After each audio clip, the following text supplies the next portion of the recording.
You were asking about how you qualify for the guarantee. Yeah.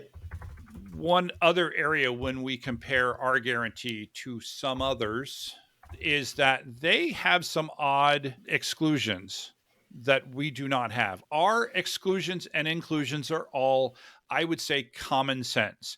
You need to have health checks. You need to be following our best practices. You need to be using the appropriate level of service that has the features in it that we're counting on in order to deliver these SLAs.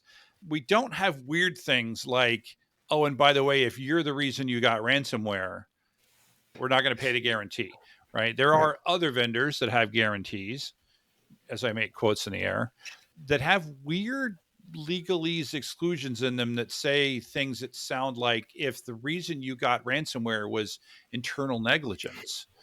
What we're saying is like, we don't care how or why you got, we're not looking for excuses to not Right. pay a guarantee. We're just wanting to make sure that we're all on the same page here, right? You follow the best practices. We follow the best practices. You're using the right level of service, et cetera. I participated in the review of this document, the actual legal document. And we worked very hard to have limited legalese nonsense. I mean, it's a legal document, so it's full of legalese, but I don't recall seeing anything that seemed like, oh, this is just there so we don't have to pay anything. I don't know, Stephen, you have a comment on that? I think you were the one that pointed out initially if it's internal negligence. I was like, man, what ransomware attack isn't because of internal negligence? It's always because someone clicked on an email or a text, or they went to a website they weren't supposed to, or something to that. How else do ransomware attacks get in? Or someone shares a document and maybe you should have scanned it or something. So to me, that was why I think so many people in our industry, anytime they see one of their guarantees, their very first thought is, okay, so what's the fine print? How are you going to make sure that you never pay me?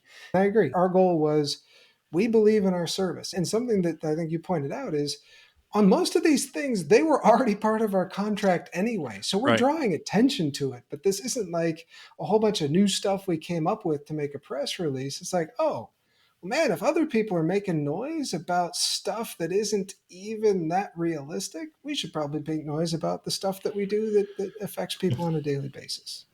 I know the clause that I'm making allusion to in that other company's ransomware guarantee. And I know that they argued it doesn't mean what we're saying that it means.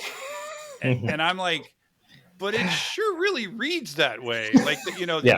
I don't know if you're familiar with the plain English interpretation concept in law. And it's like, so what does a regular person reading that, what does that mean?